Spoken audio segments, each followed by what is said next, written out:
Marc-André, je t'invite d'ores et déjà à prendre la parole. Voilà, tu as à peu près 10 minutes, c'est ce qu'on avait prévu. Oui, alors 10 minutes pour parler de biodiversité, ça ne permet pas de faire la liste de la biodiversité, mais ça permet de dire 2-3 propriétés de la biodiversité. Et la première propriété, et sans doute la plus importante, c'est que ça ne se voit pas. Oui, je sais, vous avez en tête des images d'oiseaux, de nature, de fleurs, mais non, ça, c'est pas la biodiversité, c'est un aspect peut-être de la biodiversité. La biodiversité, c'est avant tout la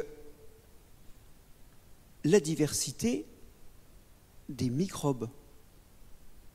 Alors là, c'est un petit peu saisissant parce que les microbes, par définition, on ne les voit pas. D'ailleurs, Alexandra, sur ta peau, qui est sans doute très correctement nettoyée, rien que sur ce carré de peau, là, il y a une trentaine de millions de microbes qui sont en train de se battre ou de s'entraider. Voilà. Et d'ailleurs, c'est pour ça que sa peau est saine et à l'éclat vif que vous pouvez tous lui accorder. Donc il y a ce monde microbien qui par définition n'est pas visible, et là on parle de dizaines de millions d'espèces de bactéries, on parle de centaines de millions d'espèces de champignons, pas l'équivalent des 200 espèces de mammifères de France. Hein. Ça c'est la première chose. La deuxième chose qui n'est pas visible, c'est la diversité génétique. Alors vous allez me dire, bah oui, mais je vois bien quand je regarde mon voisin qu'il n'a pas la même couleur d'yeux, pas la même couleur de cheveux, il n'est pas tout à fait génétiquement identique. Oui, oui. Et alors la diversité génétique entre une bergeronnette et une bergeronnette, entre un chêne et un chêne, vous la voyez? Non. La vraie diversité génétique, c'est de la chimie, c'est de la biochimie, c'est du fonctionnement du système immunitaire, c'est des choses qu'on ne voit pas. En fait, de la biodiversité, nous ne pouvons concevoir que la partie émergée, la diversité des espèces quand elles sont visibles. Alors ça, c'est un vrai problème, parce que du coup, effectivement, on ne peut pas parler de la biodiversité simplement en elle-même. Il faut en parler avec des métaphores, puisqu'elle ne se voit pas. Le deuxième point, c'est que la biodiversité n'a pas de problème en ce moment. Elle n'a pas de problème. C'est plus que ça. Je m'explique. Elle n'a pas de problème parce que la biodiversité, c'est un processus génératif. Ça s'appelle l'évolution. Il y a des mutations tout le temps. Quand deux individus font des enfants ensemble, leurs enfants leur ressemblent un peu, mais pas complètement, parce qu'ils mélangent des gènes venus de l'un et des gènes venus de l'autre, donc ils sont nouveaux dans leur constitution génétique. Et donc, il y a en perpétuelle tâche de fond la création de nouveautés.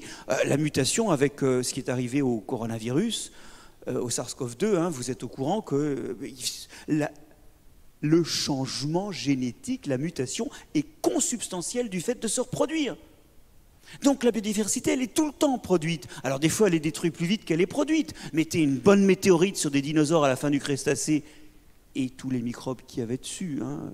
Oui, on n'en parle jamais, mais ils sont morts aussi, les microbes des dinosaures. Bon, mettez une bonne météorite là-dessus, et il n'y a plus rien. Et puis vous revenez un petit peu plus tard, et tout est revenu. La biodiversité, elle a commencé de rien. Est-ce que vous avez une idée du nombre d'espèces qu'il y avait au tout début de la vie? Peut-être qu'il n'y en avait qu'une. Donc, il n'y a pas de problème de biodiversité. Tant qu'il restera une cellule vivante sur Terre, le lendemain, il pourra y avoir de la biodiversité. Il n'y a pas de problème pour la biodiversité. Le seul problème, c'est nous. Nous mangeons des organismes qui ont des dizaines de millions d'années d'évolution pour devenir des carottes, des petits pois. Nous nous soignons avec des antibiotiques venus de champignons qui ont inventé des moyens de taper sur les bactéries pour se défendre, que nous réutilisons, des moyens qu'ils ont inventés au cours de 10, 20, 100 millions d'années d'évolution. Nous vivons sur une planète dont le climat il est fait par la diversité des espèces microbiennes d'ailleurs qui font l'effet de serre et qui le défont. Bon, on a un petit peu bousillé le dispositif, mais nous vivons dans un monde et nous vivons tout court par cette biodiversité. Et si on la supprime, certes dans 10 millions, 20 millions d'années, il y aura peut-être quelque chose qui fera la même chose. En attendant, on fait quoi? Il n'y a pas de problème pour la biodiversité. Le problème, c'est nos enfants. Et en ce sens, comme le disait récemment une collègue, il n'y a pas d'inaction en matière de biodiversité. Il n'y a qu'une action criminelle contre la biodiversité, qui consiste à non pas continuer à ne rien faire, mais à continuer à faire ce qu'on fait qui la détruit. Ce n'est pas de l'inaction dont on parle, et ce n'est pas de la biodiversité dont on parle, c'est de nos enfants. C'est de leur possibilité de vivre dans un monde qui remplit les conditions pour qu'ils vivent, et aussi, qui leur donne dans cette biodiversité la possibilité d'aller piocher d'autres choses.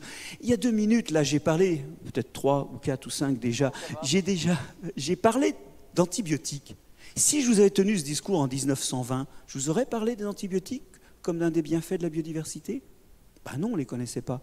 Qu'est-ce qu'on ne connaît pas aujourd'hui et qui sera vital à nos enfants demain? Je ne sais pas. Eux non plus encore. Mais ils ne risquent pas de le trouver si les organismes en question ne sont plus là.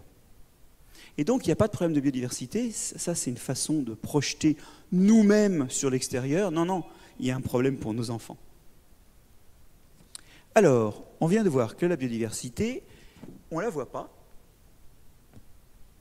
Et en plus, le problème, il est pour plus tard. C'est encore pire, ça veut dire qu'on ne voit même pas le problème. Comment faire pour se reconnecter? Alors je dirais que la solution dépend de l'âge. Vous savez, les médicaments, il y en a pour les enfants et pour les adultes, ce n'est pas toujours les mêmes, les posologies ne sont pas identiques. Pour les plus jeunes, qui sont des pages vierges, tout peut être écrit, et tout peut être écrit de la meilleure façon du monde comme de la pire façon du monde. À la petite école, dès la maternelle, au primaire, on peut commencer à voir le monde et à comprendre de quoi il est fait. Et croyez-moi, il existe même des façons de découvrir l'existence de microbes au primaire. Il y existe des façons de commencer à voir ce que nous n'avons pas assez vu et à se reconnecter à ça. Pour ça, il faudrait être sûr que c'est au programme. Interrogez-vous et vous verrez que ce n'est pas au programme. Il n'y a pas de sciences du vivant au primaire. Donc la solution, c'est de penser l'éducation, de comprendre que les fondamentaux, ce n'est pas lire, écrire et compter. Mais c'est aussi et avant tout savoir vivre, c'est-à-dire comprendre ce que ça veut dire que d'être vivant et préserver la capacité pour d'autres à vivre demain. Et ce fondamental-là, il faut l'incarner très rapidement, sachant qu'après, il y a une petite heure qui traîne par-ci par-là par semaine, enfin dans une matière vraiment secondaire qu'on appelle les SVT. Donc pour la jeunesse, il y a une solution, mais elle n'est pas mise en pratique. C'est l'enseignement. C'est faire une génération qui ne soit pas comme la précédente, donc pas formée pareil, or on est en train de former pareil, et qui soit capable de voir ce que nous n'avons pas vu. On sait très bien que la formation que nous avons reçue nous pose problème aujourd'hui pour nous connecter. Si on forme la génération suivante pareil, on perd 20 ans. Ces 20 ans sont déjà perdus pour ceux qui sortent du lycée. Maintenant, il y a l'autre fraction, parce que je ne vois pas beaucoup de lycéens ou d'élèves du primaire, là, en dépit de la juvénilité des traits de certains. Les vieux. Qu'est-ce qu'on fait des vieux? Les vieux, ils sont déjà moulés, donc on ne peut pas les mouler différemment. Hein. Alors, on ne peut pas. Ce n'est pas vous qu'il faut dire ça, puisque vous êtes en recherche d'un remodelage, d'une certaine façon, par rapport à ces défis, qui est un défi, en fait, très profond pour chacun d'entre nous. Pour les plus vieux, moi, je recommande d'essayer de soulever le bitume du quotidien, c'est-à-dire d'essayer de faire parler différemment le quotidien. Et pour ça, la façon que je vous propose, c'est de vous reconnecter déjà avec vos sens. Je m'explique. Déjà, il y a les sens qu'on utilise, mais on ne les utilise plus de façon analytique. Il y a des choses qu'on voit sans les voir. Mettez-vous sur une pelouse au bois de Vincennes et regardez exactement ce qu'on y voit. Prenez peut-être une loupe d'ailleurs pour regarder de près certains insectes et vous apercevoir que les petits points noirs qui courent, il y en a qui ont la tête carrée, d'autres la tête ronde, certains qui ont 3 articles, d'autres 2 articles, et que déjà il y a pas mal de choses. Reprendre le temps de voir, se poser pour voir, mais aussi se reconnecter avec des sens dont on n'a plus l'habitude de les utiliser. C'est assez culturel d'ailleurs. Au-delà de la vue, il y a l'odeur. Posez-vous quelque part, fermez les yeux, parce que ça, c'est le problème qu'il faut déconnecter, ce sens qu'on n'interprète pas, mais qui tout de suite s'impose à l'esprit, et sentez. Et essayez de reconstituer l'environnement. Si vous êtes dans une forêt, si vous êtes dans une prairie, il y a des odeurs qui s'expriment. D'ailleurs, rien ne vous empêche de froisser quelques plantes des doigts pour sentir. Ensuite, il y a aussi les sons. Alors, tous les endroits ne s'y prêtent pas, mais fermez encore les yeux.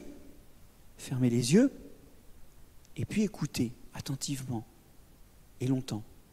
En fait, il faut qu'on réapprenne à se servir de nos sens pour voir ce qu'il y a autour de nous. Alors évidemment, ça ne fait toujours pas les microbes, ça ne fait toujours pas la diversité génétique.